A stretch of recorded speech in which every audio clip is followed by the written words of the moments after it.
Usually when you hear about a construction crew showing up to a new job site, there is this strict expectation of preparation. Oh, absolutely. Like military level preparation. Right. You don't just roll up with a dozen guys, zero blueprints, no tools, and just say, hey, let's wander around and see what happens today. Yeah, you wouldn't last a week in business doing that. It would be total chaos. Literally a fantastic way to burn daylight, hemorrhage money, and, probably get somebody hurt. Exactly. But then if you look at how a massive number of construction business owners actually handle trade shows, suddenly that is the exact playbook they are running. It really is. We're looking at a landscape where builders are dropping thousands, sometimes tens of thousands of dollars to fly out to Vegas or Orlando. Right. And they're just sort of, showing up.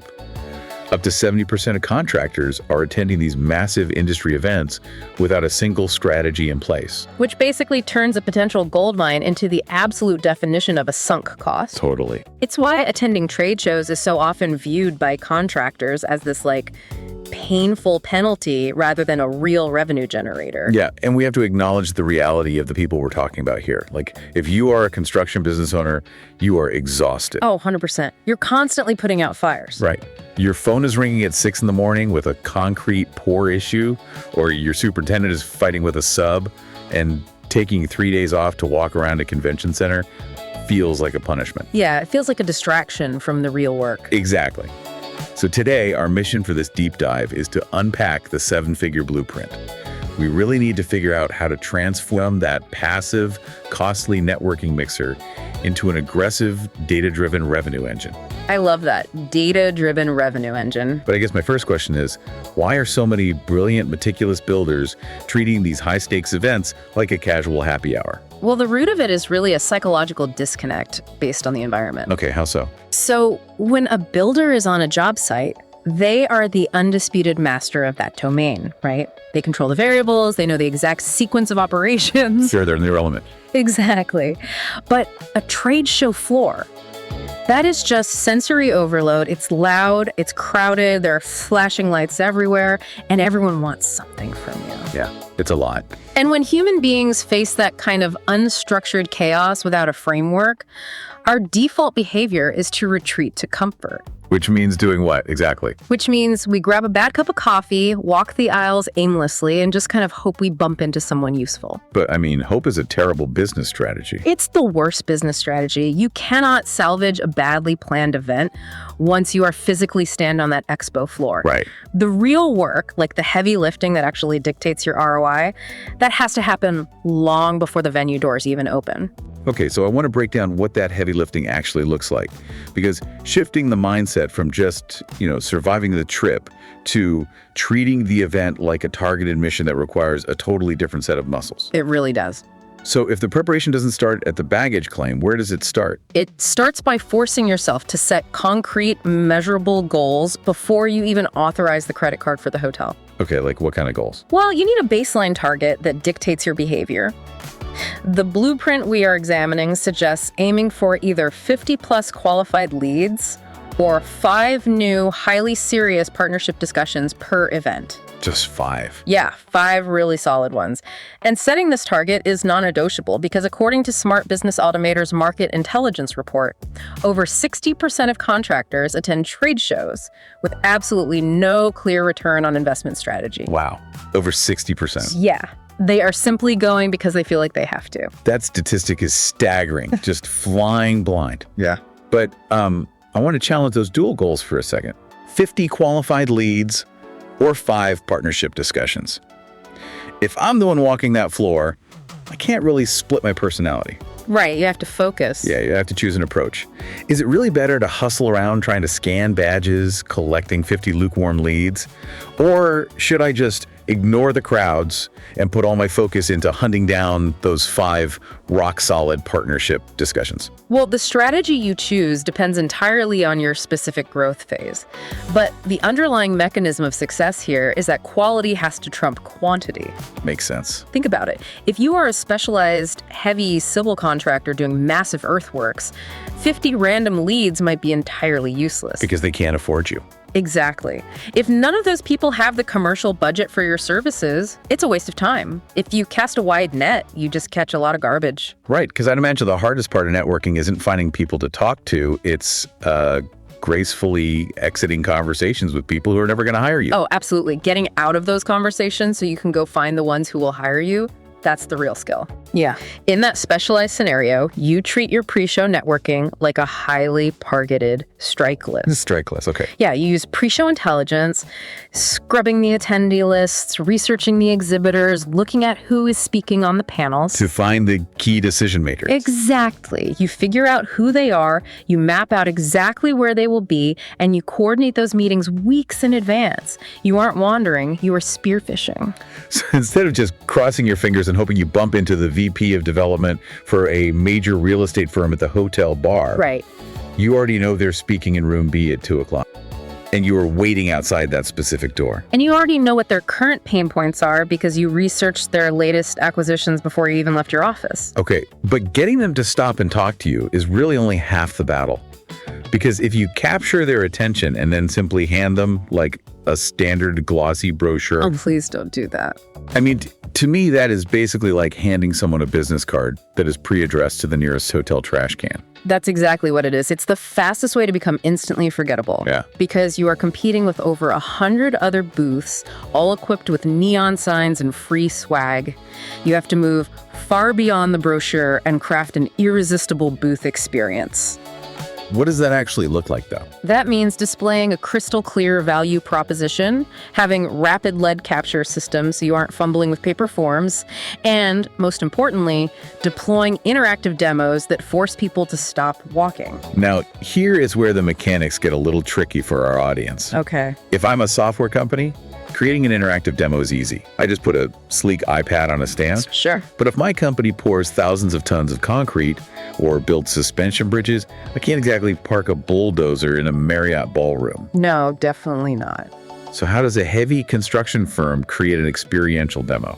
You leverage technology to bring the job site into the ballroom. Okay, how? You have to translate the massive scale of what you do into an experiential format. For example, instead of a photo album of a bridge you built, you set up virtual reality headsets. Wait, so the developer actually puts the headset on right there in the aisle? Yes. They put it on, and suddenly they are standing on the scaffolding of your latest infrastructure project. Oh, wow. They can look up, look down, and see the complexity of your steelwork in 3 dimensions. Or you use high-definition time-lapse video breakdowns of a complex build playing on massive screens. That's really cool. Even tactile elements work incredibly well. Bring in specialized material samples or a physical cross-section of a proprietary foundation technique you use. So it's all about getting them engaged. Exactly.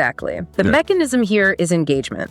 You have to give their hands and eyes something to do that proves your expertise rather than just asking them to read bullet points. And doing that filters out the tire kickers, right? Because the person who just wants a free pen isn't going to put on a VR headset to look at rebar. But the person who has a $50 million development project absolutely will. Yes. That's the secondary benefit of the interactive demo. It's a natural qualification tool. Makes total sense. But there's another layer to the floor strategy that we need to unpack, and it's this concept of treating the trade show as a content factory. A content factory. Yeah, this stood out to me in the research because most contractors think of marketing as something you pay an agency to do, not something you do yourself while standing on a convention floor. Which is a massive missed opportunity. Really? Think about the environment.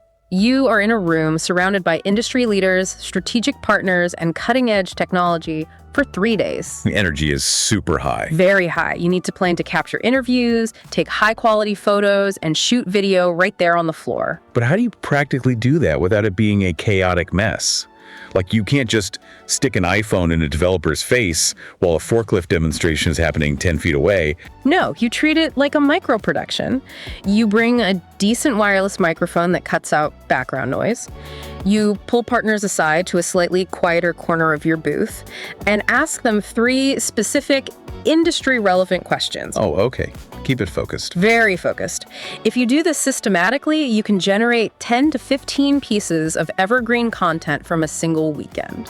That's a lot of content for just a few days. It is. And then you drip those videos and interviews out across your construction marketing channels, your social media, and your newsletters for the next 6 months. It exponentially extends the return on your travel investment.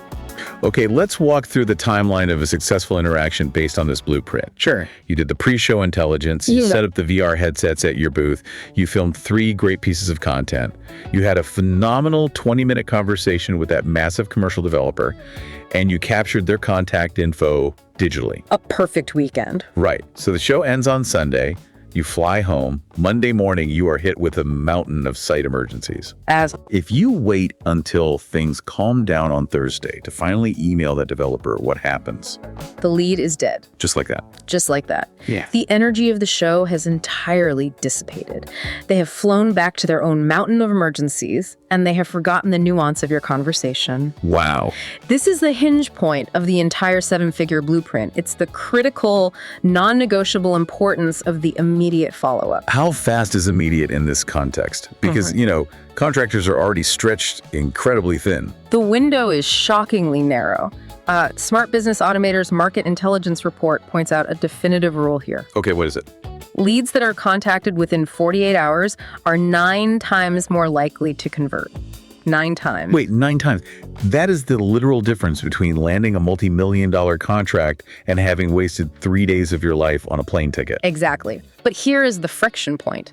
Doing that manually is nearly impossible. Yeah, I can't imagine finding the time. You cannot realistically expect a business owner who is already dealing with supply chain delays and payroll issues to sit down on a Monday morning and write 50 highly personalized, compelling follow-up emails. No, it's not going to happen. This is why scaling a construction business today requires aggressive administrative automation. Right, because if you rely on human memory and manual typing, leads are going to fall through the cracks. It's totally inevitable. You need an automated, personalized follow-up sequence and drip campaigns that are ready to fire off the second you scan that badge on the floor. Right there on the floor. Right there. You segment them hot lead, vendor, partner, and the system takes over.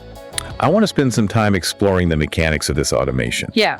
Because we hear the word AI thrown around constantly, but for a construction firm, it has to do more than just write a polite, nice to meet you email. Much more. If I am bringing in a massive influx of new business from these trade shows, my back office is going to break. It will absolutely break if you don't scale your systems alongside your sales. Right. If you're going to handle that influx without drowning your current staff in paperwork, an AI platform like Smart Business Automator has to become the central nervous system of your operation. Break down how that actually functions. What is this invisible system doing in the background while I'm out shaking hands? Let's look at the specific mechanisms, starting with Smart Document Organization. Okay. In a typical firm, plans, permits, submittals, and RFIs, requests for information, they come in through a dozen different email threads. Yeah, it's a nightmare. A project manager spends hours dragging those attachments into nested desktop folders. But the AI acts like a hyper-efficient librarian. Also, It reads the incoming documents, understands what they are based on their contents, and instantly categorizes them into the correct project folder without human intervention. so nobody is spending their Friday afternoon hunting for a structural revision that got buried in an email chain. Precisely. And then you have features like schedule risk detection. What's that? Well, this isn't just a calendar reminder. The AI actually cross-references external data with your project timeline. For instance, it can cross-reference local weather data with your concrete delivery schedule. Oh, wow. Yeah. If it sees a massive storm system moving in, it flags a 3-day delay on your critical path before a drop of rain even falls, allowing you to reallocate your crew to indoor tasks ahead of time. That is brilliant. It's actively protecting the margin. I noticed it also integrates with existing accounting software and ERPs via API. Yes, it does. For the listeners who aren't software engineers, what does that actually mean for their daily workflow? Well, an API is just a bridge that allows 2 pieces of software to talk to each other. An ERP is your enterprise resource planning system, basically, the master database of your company's resources. Okay. When the AI integrates with these through an API, it means your project management software talks directly to your accounting software. So no more data entry twice. Exactly. If a site superintendent approves a material purchase in the field, the AI automatically logs it, updates the project budget, and pushes the data to accounting. No human being has to type that data in twice. It eliminates double entry errors completely. That's huge. Yeah. And it handles daily log and meeting summaries too, right? Yeah. Because I don't know a single superintendent who actually enjoys writing daily recap emails. Nobody does. It takes those long, rambling voice notes from the field and turns them into crystal clear takeaways, action items, and safety reports. It can even draft RFI responses. Hold on, I need to push back there. Okay. Drafting an RFI response seems dangerous. How does an AI draft a technical response about a load-bearing wall without hallucinating a detail and getting the contractor sued? Because it operates within a closed system. It isn't scraping the public internet for answers. Oh, I see. It uses smart search across your specific project data. It reads the structural engineer's notes from 3 days ago, references your past 40 similar projects, and constructs a draft based entirely on your historical context. But you still review it. Right. Yes, it drafts it for your review. You still approve it, but it saves you the 45 minutes of digging up the context yourself. Okay, but let me play devil's advocate on the broader concept here. Go for it. With all this automation, handling the document sorting, drafting the follow-ups, and analyzing the budgets, is there a risk of making the contractor's relationship with the client feel too robotic? That's a common fear. Because construction is deeply rooted in personal trust. If an AI is writing my emails, do I lose the human touch that wins the bid? It's a valid question, but the reality of the mechanism proves the exact opposite. Think about why contractor-client relationships actually fail. Communication breakdowns usually. Right. It is almost never because the contractor wasn't friendly enough. It's because the contractor was so buried in administrative fires that they forgot to return a client's phone call for 3 days, or they missed a crucial detail in a change order that ended up costing the client $50,000. So the administrative burden is what actually destroys the trust. Exactly. When the automation handles the heavy lifting, the data entry, the initial follow-up sequences, the budget tracking it frees the human contractor to be entirely present. That makes sense. When you sit down with a developer, you aren't distracted by a mental checklist of spreadsheets you have to update later. You are looking them in the eye, focusing entirely on their vision and building genuine trust. So the automation doesn't replace the relationship? No, it clears the runway so the relationship can actually take off. That reframes the whole concept of AI in the trades. It's not about replacing the builder, it's about giving them their time back. Exactly. Which brings us to the final phase of the blueprint.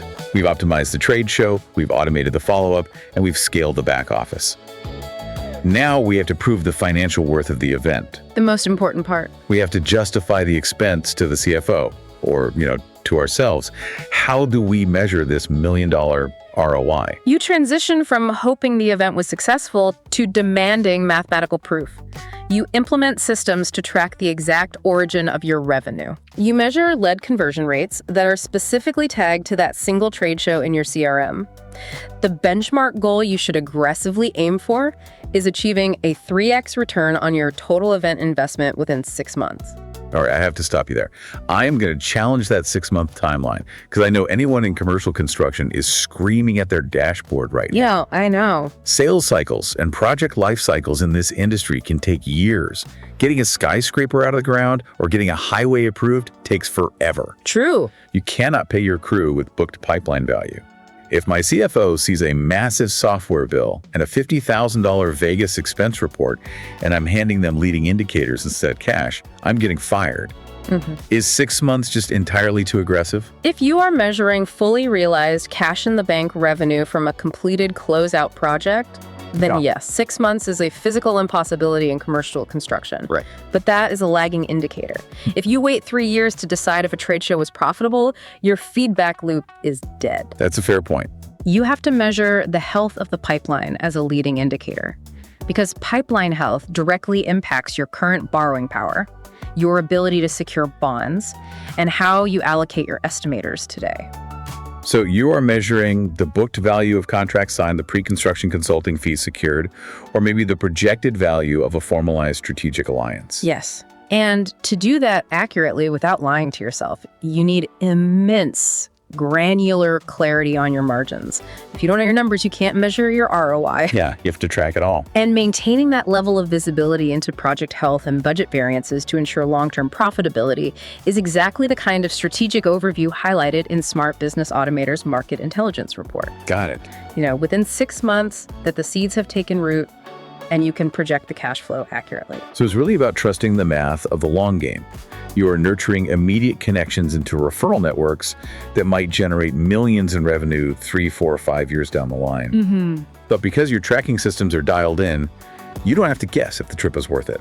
When you pull all these mechanisms together, the pre-show sniper targeting, the interactive booth experience that actually stops foot traffic, the immediate 48-hour automated follow-up, and the strict ROI tracking, you completely transform a simple calendar event. It's a game changer. It stops being a stressful trip you feel obligated to take, and it becomes a permanent, scalable growth engine for your business. It is a total paradigm shift. We have essentially gone from a disorganized crew wandering onto a job site with no blueprints to a highly specialized strike team executing a flawless operation. Every movement has a purpose. And that transformation reveals a much broader implication for the construction industry as a whole. Oh, what's that? If every trade show is actually a content factory and every interaction is a data point in a networking goldmine, maybe the real competition in construction isn't happening out on the job site anymore. Wait, where's the battleground then? Because the concrete still has to get poured. The concrete gets poured, but everyone has access to the same backhoes, the same concrete suppliers, and the same labor pools. That's true. The true battleground is in how effectively contractors process, automate, and leverage the data of the people they meet. Not everyone has the infrastructure to capitalize on human connection at scale. Right. So the question you have to ask yourself after your next event is this: are you building lasting industry infrastructure, or are you just collecting expensive business cards? That is the perfect question to end on. Are you building infrastructure or just collecting expensive business cards? If you know a contractor who is dropping thousands on trade shows but struggling to see a real return, send them this episode. It could be the blueprint that turns their next event into a 7-figure revenue engine. Hit follow on whatever app you're listening on so you don't miss tomorrow's intel. And to learn more about the tools that help construction companies scale without drowning in admin, visit smartbusinessautomator.com. We'll see you on the next deep dive.